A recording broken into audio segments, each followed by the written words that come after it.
ఈ మాత్రే నమః. స్త్రీలు మంగళసూత్రం విషయంలో ఎక్కువగా చేసే పొరపాట్లు ఇవే. మంగళసూత్రం అనేది భార్యాభర్తల మధ్య శాశ్వత బంధానికి గుర్తు. ఈ మంగళసూత్రం వైవాహిక జీవితంలో ఉండే సమస్త కీడును తొలగిస్తుందని హిందువులు విశ్వసిస్తూ ఉంటారు. శక్తి స్వరూపిణి అయిన స్త్రీ మెడలో మంగళసూత్రం ఉన్నంత వరకు భర్త ఆరోగ్యంగా ఉంటాడని నమ్ముతారు.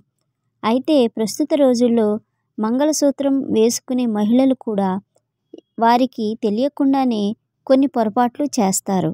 ఆ పొరపాట్లేంటో ఇప్పుడు మనం తెలుసుకుందాం. స్త్రీలు ధరించే మంగళసూత్రం ఎప్పుడు కూడా హృదయాన్ని తాకుతూ వక్షస్థలం కింద వరకు ఉండాలి. సౌభాగ్యానికి ప్రతీక అయిన పసుపు కుంకుమలను నిత్యం సూత్రాలకు పెట్టుకోవాలి. చాలామంది మంగళసూత్రాల్లో పగడాలు, ముత్యాలు, అమ్మవారి రూపు పెట్టించుకుంటారు. అయితే ఇవి అందంగా ఉంటాయి, కానీ మంగళసూత్రాలకు మాత్రం ఉండకూడదు. అలాగే మహిళలు ధరించే మంగళసూత్రాలకి ఇరువైపులా ఎరుపు, నలుపు పూసలు తప్పకుండా ఉండాలి. మంగళసూత్రాలకు చాలామంది పిన్నిసులు పెడుతుంటారు.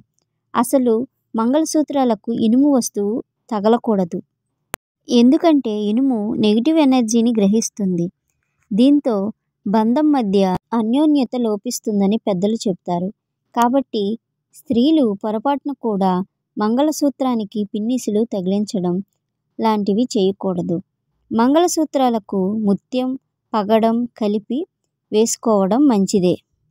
సాధారణంగా స్త్రీలకు కుజగ్రహ ప్రభావం వల్ల అతి కోపం, కలహాలు, మొండితనం, అనారోగ్యం, ఋతుదోషాలు ఏర్పడతాయి. పగడం, ముత్యం ధరించడం వల్ల వాటి నుంచి ఉపశమనం లభిస్తుంది.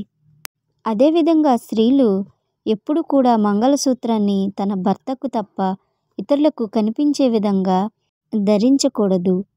ఆ విధంగా ధరించడం అస్సలు మంచిది కాదు. శ్రీమాత్రే నమః.